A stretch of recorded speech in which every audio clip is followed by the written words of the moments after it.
Product જે એફબીબી board જે card packaging કહેવાય એના અંદર પેકેજિંગમાં છે ને બહુ સારી પેકેજિંગમાં છે, બરાબર.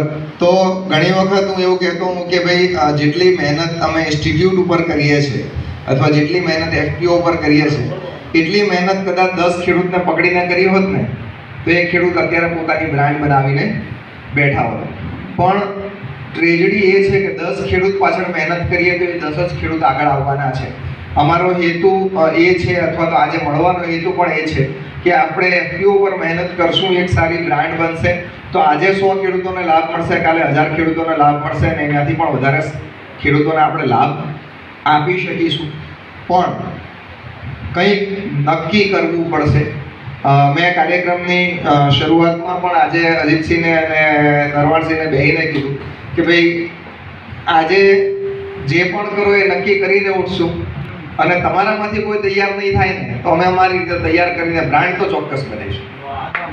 હવે તમારે નક્કી કરવાનું છે કે તમારે એમાં ભાગ લેવો છે કે નહીં.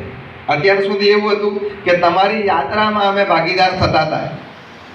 આજે એવું છે કે કદાચ જો તમારે ન ચાલવું હોય, ભલે યાત્રા તમે શરૂ કરી હોય પણ તમારે ન ચાલવું હોય તો અમે ચોક્કસથી આગળ વધી જઈશું. તમને ખોટું લાગે તો માફ કરજો પણ 3 વર્ષ થયા.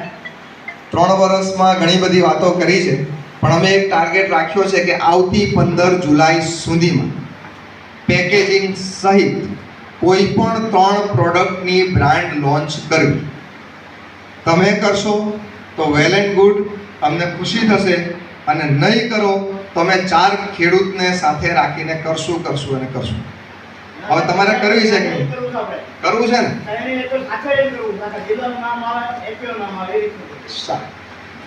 તો હવે આપણે શરૂઆત કરીએ. પરમાર સાહેબે જ્યાંથી પોતાની વાત પૂરી કરી 5 P's, એગ્રીકલ્ચર ઇકોનોમિક્સ અથવા તો કોઈ પણ ઇકોનોમિક્સ અને માર્કેટિંગ સ્ટ્રેટેજીસમાં 5 P બહુ જૂની વ્યાખ્યા છે કે પ્રોડક્ટ, પ્રાઇસ, પ્રમોશન, પ્લેસ અને પીપલ.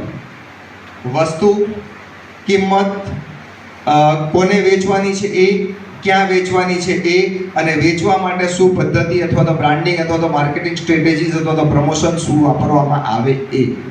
તો આ 5 વસ્તુ એક રીતે જોઈએ તો સ્વતંત્ર છે અને એક રીતે જોઈએ તો બધી એકબીજા સાથે સંકળાયેલી છે. હું ટૂંકમાં કહું તો જેમ સાહેબે કીધું કે આપણે એવું કહીએ છીએ કે ભાઈ અમારી પ્રોડક્ટ ઓર્ગેનિક છે અને અમારી પ્રોડક્ટ પ્રાકૃતિક છે અને પછી આપણે બજારમાં 100 રૂપિયામાં મળતી હોય અને પછી આપણે 300 રૂપિયામાં વેચવાનું શરૂ કરીએ તો એ તમારી પ્રોડક્ટ ખરી, તમારી પ્રાઇસ ખરી, તમારું પ્રમોશન ખરું, પણ તમે એમાંથી પીપલને બાદ કરો છો. તમારી પ્રોડક્ટ સારી છે, તમે એનું પ્રમોશન કરો છો કે અમારી પ્રોડક્ટ પ્રાકૃતિક છે અને એના કારણે તમે એનો પ્રાઇઝ મેળવો છો, પણ આ 3 વસ્તુમાં તમે પીપલ કે ખરેખર જેને વેચવાની છે એને બાદ કરી દો છો. અને જ્યાં પીપલ બાદ થાય છે ત્યાં આપણું ટર્નઓવર વધારે વધતું નથી.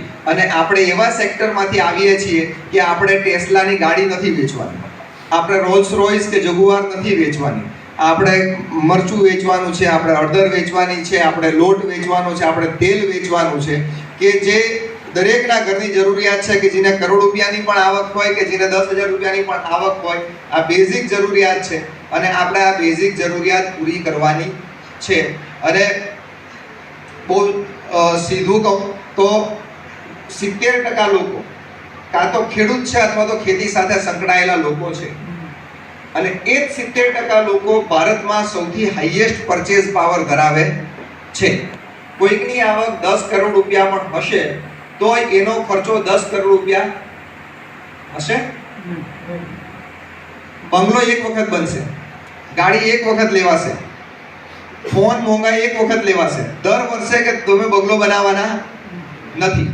પણ 10 કરોડની કે 1 કરોડની આવકવાળા ભારતમાં ઓછા છે, પણ મહિને 10,000, 20,000, 30,000ની આવકવાળા ભારતમાં 70-90% લોકો છે.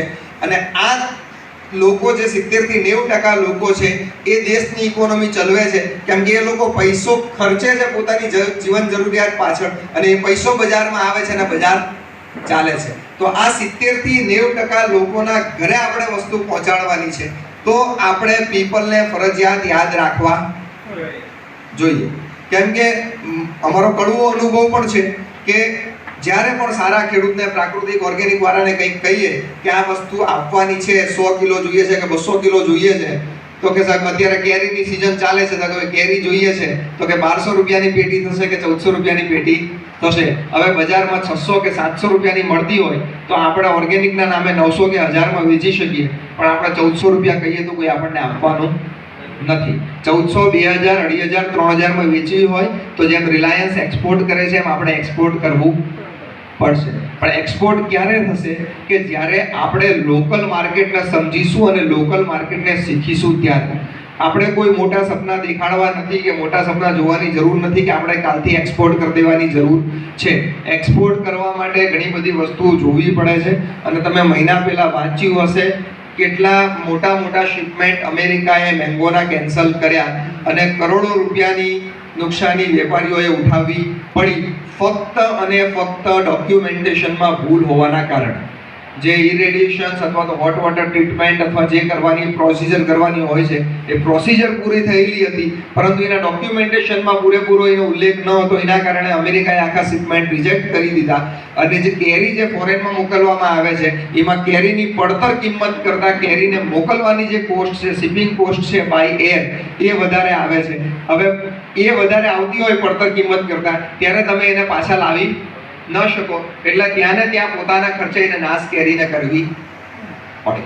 એટલે ફરી પાછા આવીએ કે આપણે આપણી પ્રોડક્ટને વેચવાની છે તો આપણી પ્રોડક્ટ એક સારી પ્રોડક્ટ હોવી જોઈએ, એક પ્રાઇસ ઉપર હોવી જોઈએ કે જેનાથી મોટે ભાગના લોકોને તમે ક્વોલિટીની પ્રોડક્ટ એફોર્ડ કરી શકો. પહેલાં તો આપણે ભેગા થયા છે પ્રોડક્ટના કારણે ભેગા થયા છે. ઘણા માર્કેટિંગના સેમિનાર પ્રોડક્ટ માટે નથી હોતા.